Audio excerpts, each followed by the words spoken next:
Welcome to the Billy Ho Forecast Show. Please subscribe and like the video. Remember, the more you share, the bigger we grow. Now, let's go!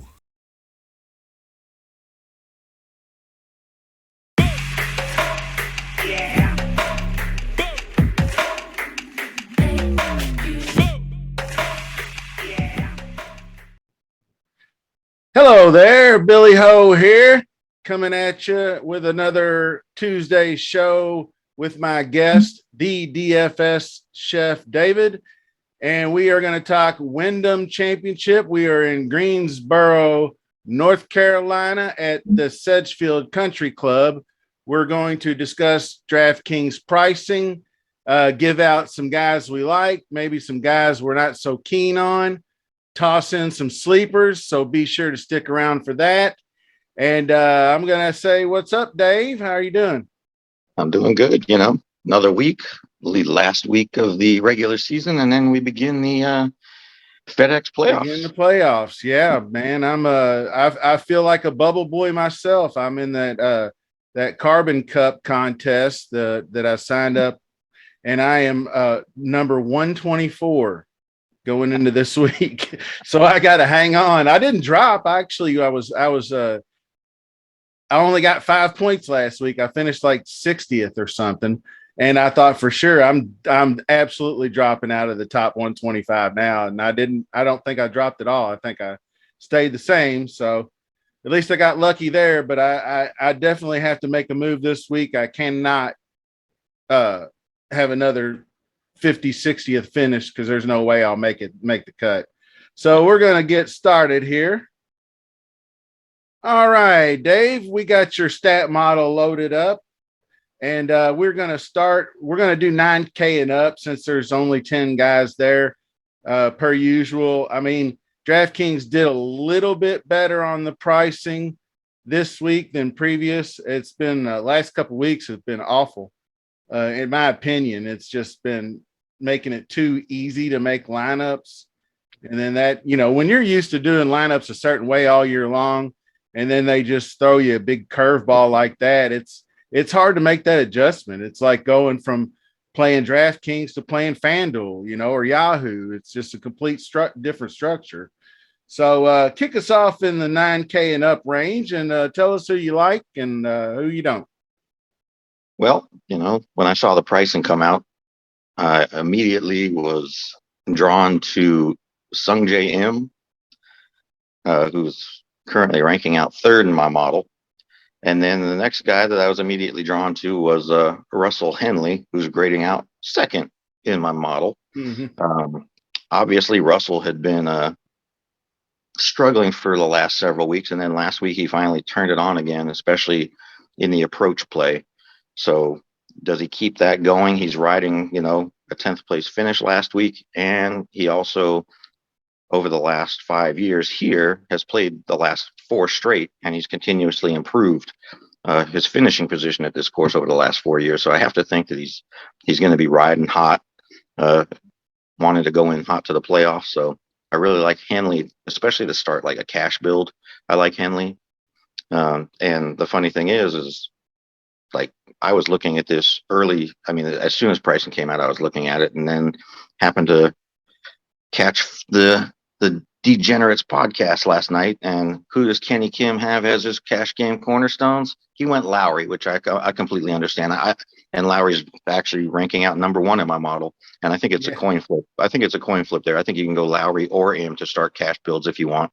And then he went immediately to Russell Henley for his next cash game cornerstone. So before I even saw any other pods, read any other articles, boom, I was right there. And the funny thing is I know they use Fantasy National to do, a lot of their models, and I use my model. And guess what?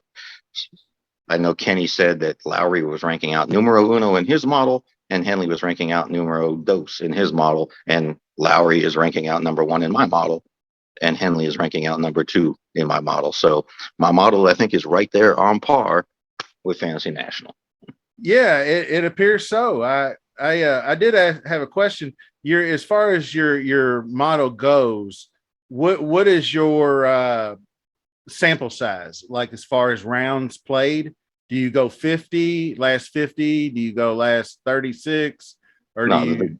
see, that's the difference with my model. Is like, I mean, obviously, like I have when I'm scraping the stats and collecting the data from PGAtour.com, it's taking the entire 2022 season in there. So Okay. the stats are based off the entire 2022 season. I think I'm going to try to put together and maybe go back, and I'll have like a season long stat, and then maybe I can add something to the model, maybe before this new season starts, where I'll start taking like last 24 rounds. So maybe I'll have like two different stat columns. That's going to make the model excessively longer if I do that, but maybe it's something I'm going to look into. Yeah, that's a tough call. Anybody else down here in your lower 9Ks you're looking at? Um, his course history here has been a bit shaky, but I mean, Corey Connors is grading out very well in my model at 4. You know, he's one of the best ball strikers on tour. And when I did uh, watch Rick's podcast, the one thing that he went into was that surprisingly Corey Connors is actually starting to gain on with his strokes gained putting uh, Yes. this season. So that's a good sign that we're looking at. He's actually, when I'm looking at it over the last 24 rounds, it looks like he is positive 0.27 strokes gained putting. So that's something that I really am looking at. Hatton right now is for me on the bubble. Obviously, Hatton's a really good putter. It's just that this course is definitely different than what we're looking at from last week's setup, where last week you could distance was a factor, and it was an important factor, where this week it's, I think, definitely more accuracy off the tee, good drive percentage this week versus last week. So I think some of those guys that missed the cut last week really come into play this week. All right, cool, man. Yeah, that's really weird. I was just looking at that. I must have been confused because I thought Hatton had more course history here, but he has like none. He has like one missed cut, I think, in his entire career here. So Yeah, because I that's mean, weird. I only go back on my model, 5 years, so it's Yeah. only going from 2017 to 2021. I believe he did play here in 2016, and I think he Yeah, missed a it couple. was just a miscut. So, but he's a decent course fit. He's like a RBC Heritage. Florida. I call him the Florida guy in my preview show. He has all these good results on Bermuda. He is definitely Bermuda grass is his surface. So that gives me some interest in him, and also that he's probably going to be one of the lowest owned guys in this range, and it's calculated 8%. You don't really know until Wednesday afternoon where this ownership's going to shake out, but I'll call it sub 7% at the most. So I do like that. But like you said, M was the first one that attracted me. Lowry has a good course history here, and he's playing about the best. My man Billy Ho as obviously had some good course history here and having a resurgent season, probably his best since he won the FedEx Cup, 7 years ago. And this was a recent form model that I took over the last 3 months. And a lot of these guys like Billy Ho and some of these guys don't really rate out all that well. But then when you bump it to like long-term form, like you said, everybody instantly shows up. Like Lowry in my model, he's number 2 here. And then, but who's number 1 is this guy. We'll get to him in a few minutes. But because I really did a lot of emphasis on hitting fairways and the proximity from 100 to 150 mostly. But I do have actually I missed the 125 to 150 range on my model, so I need to make that adjustment. But we talked about Webb, and we both I think we all agreed that at 10-7, he's just too overpriced. Yeah. Even though he has the greatest course history here. the one case, and I just keep like I'm telling all my friends, they're like, oh man, that girl's no good for you, dude. I'm telling you that she's no good for you. But then you always got to double down. They call it the double down when you talk about your girl, because you're like, oh, this is the course where, he's been trying to pick up distance, and it's cost him on his off the tee, his accuracy and everything. But he's really actually been really awful with the putter. I mean, Webb Simpson should not be losing strokes or even being, he's got a couple of gained here and there. Like he gained 1.7 there, finished 13th at the Travelers. But I mean, lost 4.7 at Heritage, where he just won a couple of years ago. I mean, that's just some really strange putting stats for me. He's got some good ones here and there. And the approach game too. Actually, his last couple of events, he's been kind of crap with the approach game. But I kind of feel like maybe here he might just say, I know what I need to do on this course and just do what I do every year when I come to this course, and he might be fine. I don't know. But the funny thing is if he's staying under 10% owned, it might be interesting.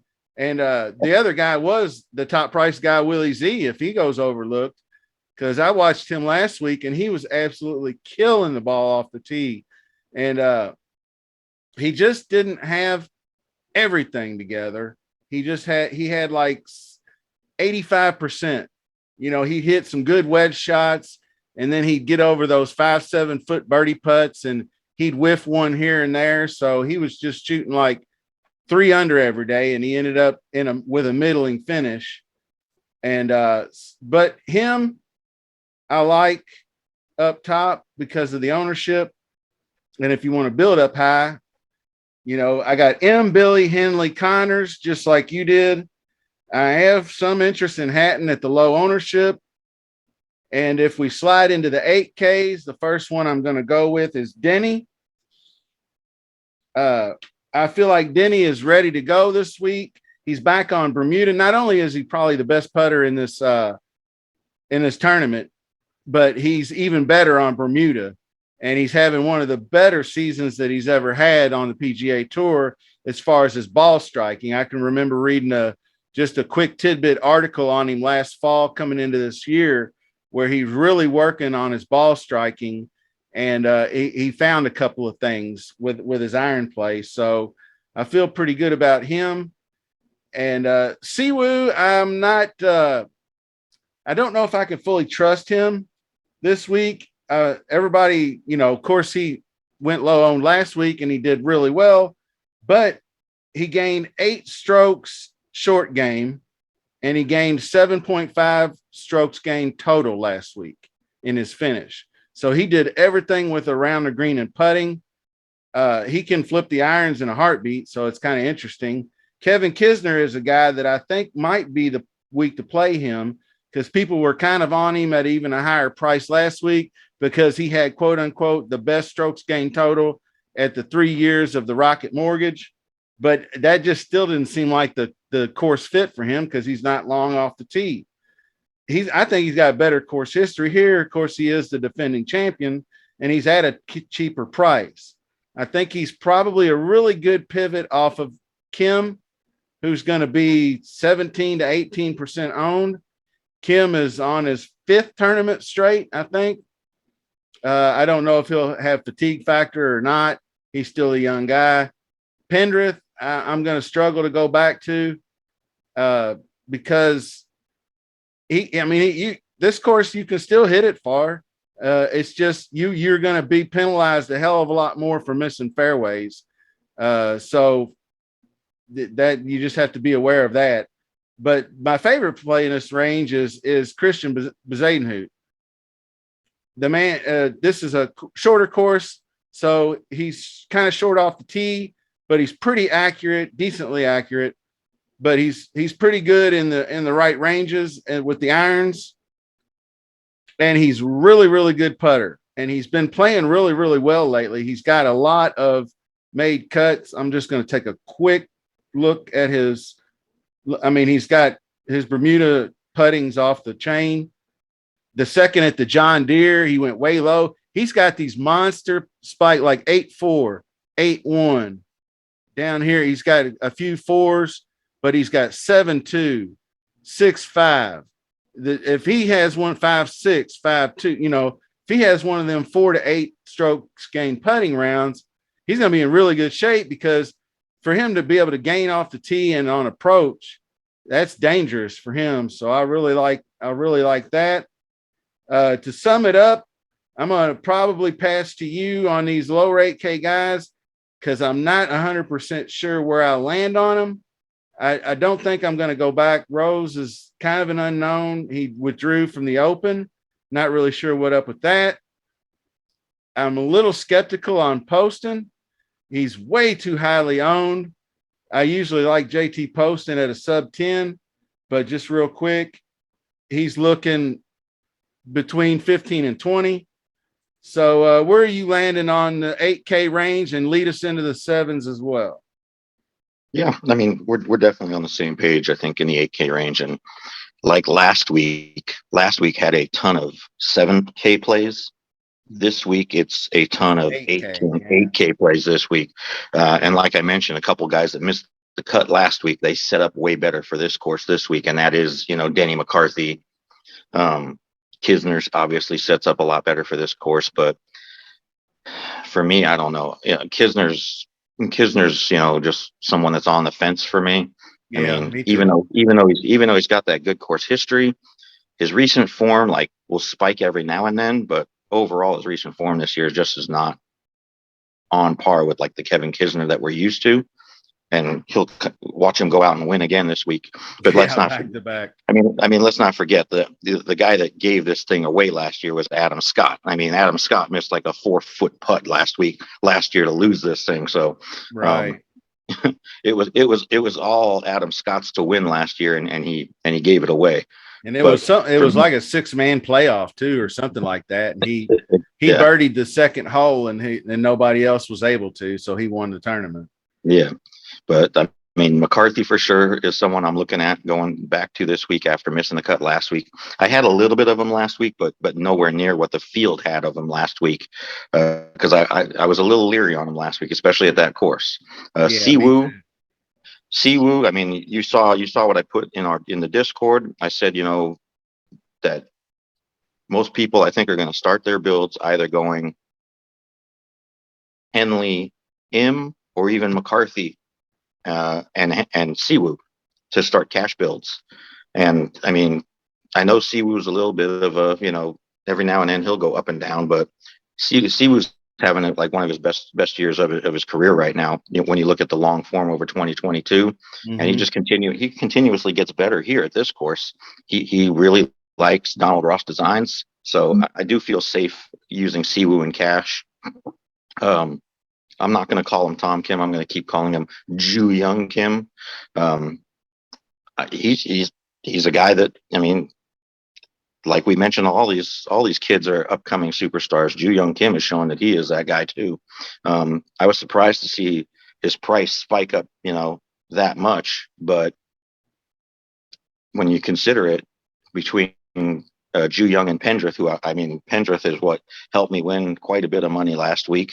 I in Big Daddy Gators, little, help when he always asks for us. I said, I immediately went to Pendrith, and he's like, really, why? And I broke down the stats for everyone in the Discord, and I was heavy on Pendrith last week. And like we mentioned in last week's pod, how heavy the 7K range was. I put together that 7K lineup for shits and giggles, and it easily cashed. Had 6 of 6 in it. Yeah. Had $4,400 left on the table, and scored shy of 600. Had I put Wyndham Clark in instead of Chris Goddard, it scores well over 600. But even with what it scored, my all 7K lineup would have taken down our Billy Ho contest last week. But I didn't use the 7K lineup in our contest. But I mean, Ju Young, I think is someone that you can definitely use this week. Like you said, his ownership is high, but between Pendrith and Ju Young Kim sets up way better for this course than I think Pendrith does. I'm with you. I think I'll probably be off of Pendrith this week. I do like Bezadenhout. He's a guy that, grinds, doesn't make a lot of bogeys. Um, he has shown that he can go low from time to time, but he's definitely a guy that prefers the tournaments where they're like 5 under, 6 under, 7 under, because he's a par guy with an occasional birdie. But I do think he's still very viable. I do like Harmon, even though Harmon missed the cut here last week. I think Harmon sets up well for this course. Poston, a guy that won at this course, but then you look at over the last 5 years, missed the cut 3 times out of the last 5 years. He is on good form right now. I mean, 11th at the 3M. He missed the cut at the Open Championship, which I can forgive that. And then he won the Deer, second at the Traveler. So he's definitely riding some hot form right now. So I'm willing to take a chance on Poston. Not in a cash build, but definitely for a GPP, I'm willing to take a chance on Poston. Wise grading out well. I just don't know if I'm going to get there with Wise. Same thing with Rose, as well as Davis Riley. I think those guys, those 3 guys in the lower 8K range, I'm just kind of probably going to look at it and probably find someone else in the 7K range. Which, I mean, if we lead into that 7K range, we all know that Mark Hubbard always grades out well. And I mean, we mentioned it last week, in the pod. I said Hubbard always grades out well. I felt he was a little higher price at 8K last week, and that's why I was like, there's so many other guys in the 7K range last week with better win equity, and his price drops this week, drops by $100, but he still grades out well. He's made the cut here, all 3 times he's played it over the last 5 years that he's been here. He missed the cut by a stroke last week, and I mean, he gave that away last week, but he also did mention, and if people paid attention to it, he did mention that he was partying last week. Yeah. I think he even like warned it, like DK or fantasy users, don't play me this week because I'm partying. I'm letting off some steam, and if I make the cut, fine, but don't play me. And I mean, I took a chance on him. I was probably higher owned on him than I should have been, but overall was still had a solid week. But I think he's another guy that sets up better for this course this week than he did last week. So I'll go right back to him. Scott Stallings is riding a heater right now. Not the best history here, but he is riding a heater. So it's definitely someone that you can pay attention to. Jason Day is someone maybe that I might go to. Yeah. But I definitely prefer Adam Long, even though Adam Long has missed the cut 2 times out of the last 3 years he's played here. So that's the one drawback, but he's definitely having a solid season. Obviously someone that relies on his accuracy, which is what we're talking about. It's very important. Goddard, for me, I think Goddard's probably, I have him in my initial player pool, but he's probably someone that's not going to wind up making lineups for me this week. He's a bomber, not that accurate off the tee. So for me, Goddard's probably going to find his way off any of my builds this week. And Goddard was the guy that had I switched in my GPP build that I put up there, had I switched Goddard out and put Taylor Moore in instead of Goddard, I win that GPP last week. But still solid for me. Svensson, someone I'm looking at, and then the guy that like sets up extremely well for this course based on stats, is Brendan Todd. Yeah. But I'm just not sure where I'm at with Brendan Todd, and I'll leave it there and stop at the 75K range, and then I'll include 74 into my below 7K. I'll go below 7 up to 74. Okay. All right. That sounds like a plan. I'm with you on Brendan Todd. This is one thing I noticed when I was looking at his stats is he found the putter again. He's got good course history here, but he hit that like rock bottom of shitty iron play. Like he lost 1.5 then he lost like 3 point something, and then he lost even worse. It like got progressively worse. I think he lost 4 or 5. Uh, let's see. I'll tell you what. I'm going to take a look at it because I can't remember what it was. Yeah, 1-5-2-9-4-5. So I thought, well, that's recipe for a bounce back, in my opinion, because I mean he's done that before where he's lost 3 straight, and then he starts getting back on the horse where he worked his way up to the 8th at Valero. So the one thing that I do find encouraging is he's rolling the rock his last several events, which he does about as good as anybody in this field. And he's been about neutral with the driver, but he is super accurate. And we're back on a course where accuracy matters a lot. So I feel pretty good about that. Svensson is just insane to me how good his form is. But if his ownership, if he does like Tony Finau did a couple weeks ago, where it looked like he was going to be 30% owned, and then all of a sudden people drop off of him, then I'll jump on. It's going to be really hard for me to get to him at being the high. I mean, he's sucking up every lick of ownership in this whole range, it seems like. Smalley's getting a little love. Smalley is, FYI, a local guy to Greensboro.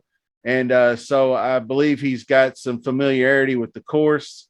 And he's a solid player. I got him marked down to take a deeper look at. So he's a guy to think about. Hubbard, I heard the same thing you did about the partying.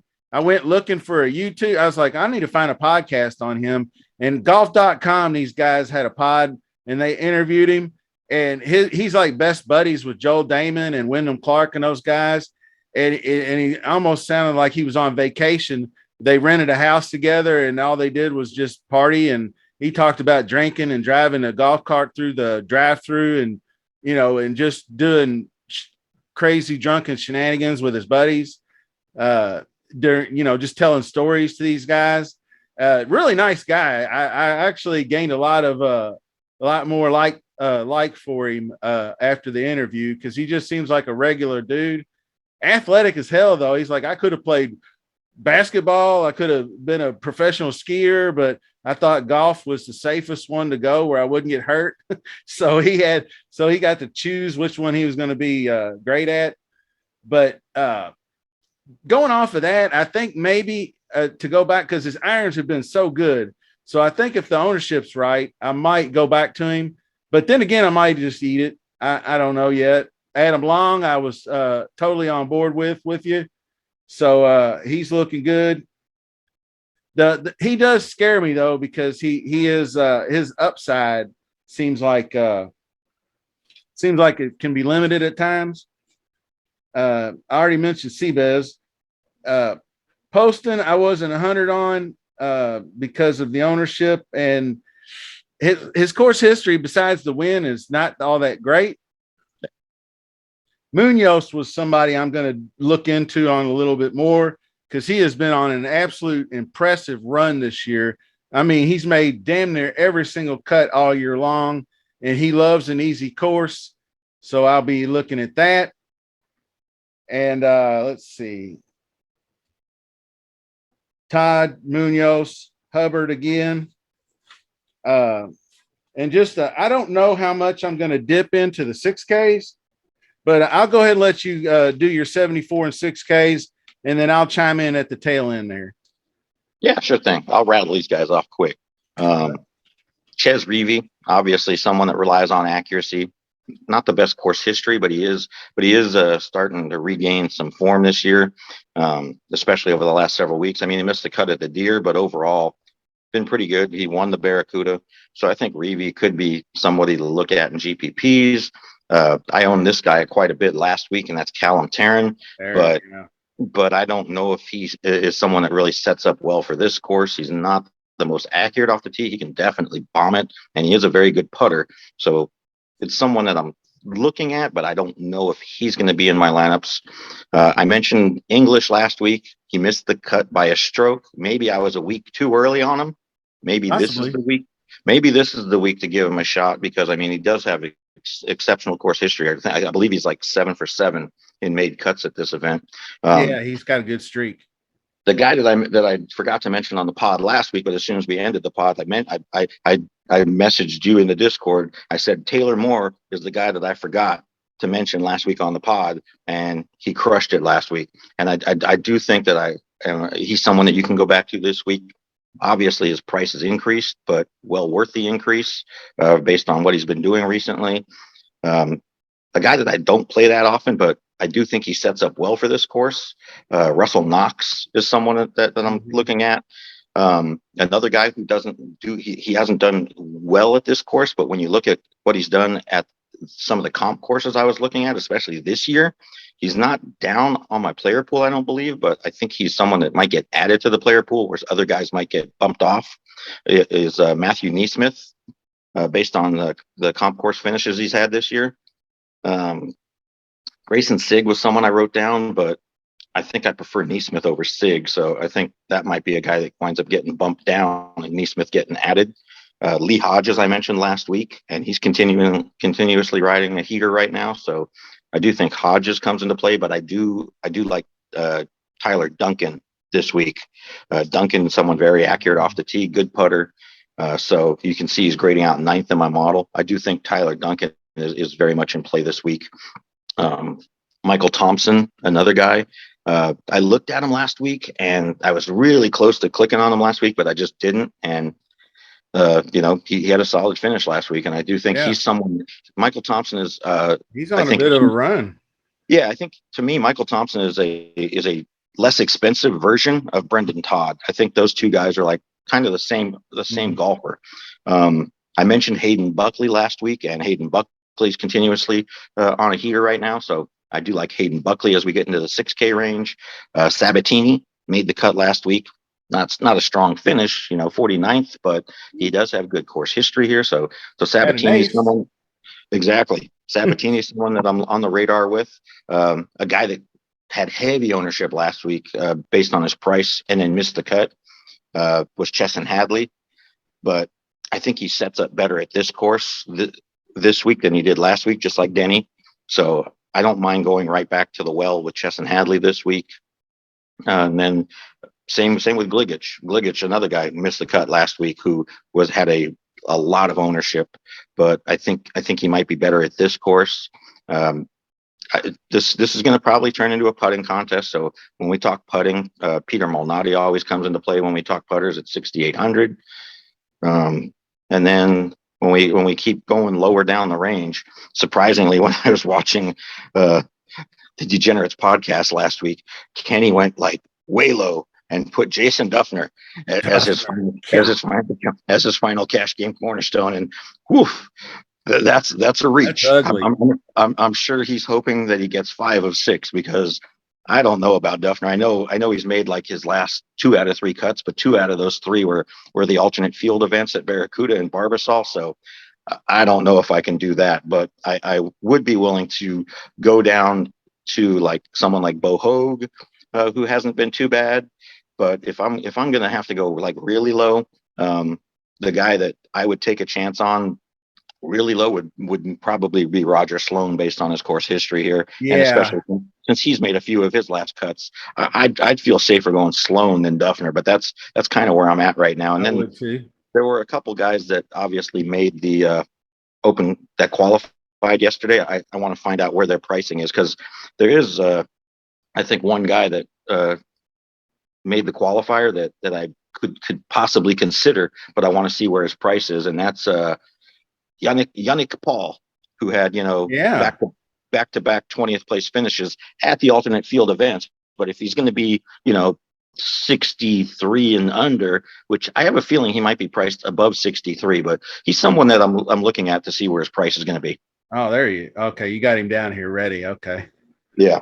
Just waiting on pricing. Cool. Yeah. The Yannick Paul #outlaw tour, man. You saw the dude qualified. These guys are starting to KK Limbaugh. I can't pronounce the last name.